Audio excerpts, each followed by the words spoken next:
কন্যা শিশুদের উপর যে নির্যাতন নিপীড়ন, আমি স্মরণকালে এত কন্যা শিশুর উপর এত নির্যাতন কখনো দেখি নাই। তাদের জন্য তো আসলে পোশাককেও দায়ী করা যায় না, বা তাদের তো মানে তারা তো আসলে তাদের যে রিপ্রোডাক্টিভ যেই মানে মানে তারা তো সেই যোগ্য বা সেই পরিণত বয়সও তো তাদের হয় না, এবং কোনো কিছুতেই তো আসলে সেটার কোনো ব্যাখ্যা বা কোনো এক্সকিউজ দেওয়া যায় না। এবং ধর্ষকের দায় কেবলমাত্র ধর্ষকেরই, তার বিকৃত মস্তিষ্ক, তার হচ্ছে বিকৃত যৌনাকাঙ্ক্ষা। এই জন্য ধর্ষণের দায় অন্য কাউকে দেওয়া যাবে না, ধর্ষণের দায় কেবলমাত্র ধর্ষকের। আজকে পঞ্চম দিন অবস্থানের কারণ হচ্ছে আমাদের মাগুরা শিশুটির উপর যে নির্যাতনটি হয়েছে, তারপরে তো এটি তো পুরো দেশ নাড়িয়ে দেয়। এবং আমার ক্ষেত্রে যেটা হয়, আমি খাওয়া দাওয়া করতে পারতেছিলাম না, এখনও পারি না, আমার গলা দিয়ে খাবার নামাইতে আমার খুব কষ্ট হয়। আমি রাতে ঘুমাইতে পারতেছিলাম না। আমার বারবার করে ওই নির্যাতনের ব্যাপারগুলো এবং বর্ণনাগুলো আসলে এত করুণভাবে এসেছে, বারবার ওই ব্যাপারগুলো তাড়া করে ফেরে। তো আসলে আমি আর সহ্য করতে পারি নাই। আমার নিজের সন্তান, আমার বোন, যে কেউ হইতে পারত। তো সেই ক্ষেত্রে আমি আর কোনোভাবেই আমার মনে হয়েছে যে আর এটা মেনে নেওয়া যায় না, এটা নিয়ে কথা বলতে হবে। তো সেই ভাবনা থেকে আসলে এখানে অবস্থান করা।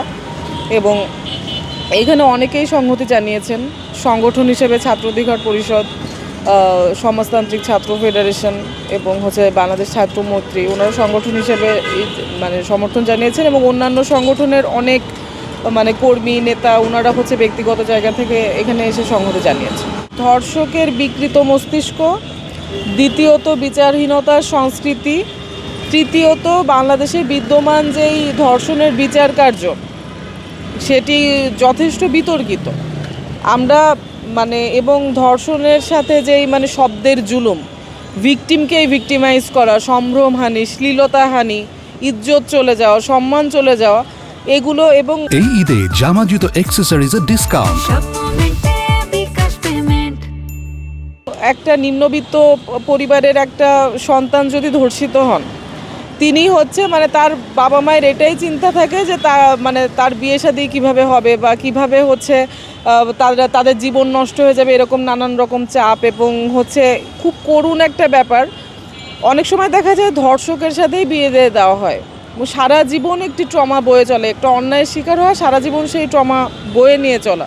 অনেক ভিকটিম আত্মহত্যা করেন, অনেক ভিকটিম সারা জীবনের জন্য মানসিকভাবে একটা আঘাত তাকে তাড়া করে ফেরে। তো আসলে ভিকটিমের যেই ভোগান্তি, সেটা তো অবর্ণনীয়, কিন্তু অপরাধী খুব বুক ফুলিয়ে ঘুরে বেড়ায় এবং সে একই অপরাধ বারবার সংঘটিত করে। তো এই জন্যই আসলে সরকারের কঠোর হতে হবে। কিংবা কঠিন শাস্তি, এগুলো আমি যারা বলছেন তাদের ক্ষোভের জায়গাটাকে আমি সম্পূর্ণ সম্মান জানিয়েই বলছি যে আমার যেটা মনে হয় যে বিচার যত কঠোর, বিচারিক প্রক্রিয়া তত জটিল। নিশ্চয়ই এভরি 2 days একটা করে মৃত্যুদণ্ড দিয়ে দিবে না লোয়ার কোর্ট। এটা খুবই এটা কোনোভাবে ধরেন যে এটা স্বাভাবিক লাগে না, এবং এটা হওয়ার কোনো পসিবিলিটিও নেই। কারণ আমরা মার্ডার কেসের ক্ষেত্রেও আমরা এগুলো দেখি না যে এভরি 2 days কোনো একটা মৃত্যুদণ্ডর আদেশ চলে আসছে।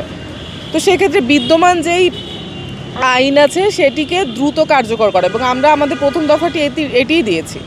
15 দিনের মধ্যে তদন্ত কার্যক্রম শেষ করা, 1 মাসের মধ্যে লোয়ার কোর্টের বিচার শেষ করা, এবং 180 দিনের মধ্যে উচ্চ আদালতের যে বিচার, সেটি সম্পূর্ণ বিচারিক প্রক্রিয়াটি শেষ করে 180 দিনের মধ্যে রায় কার্যকর করা।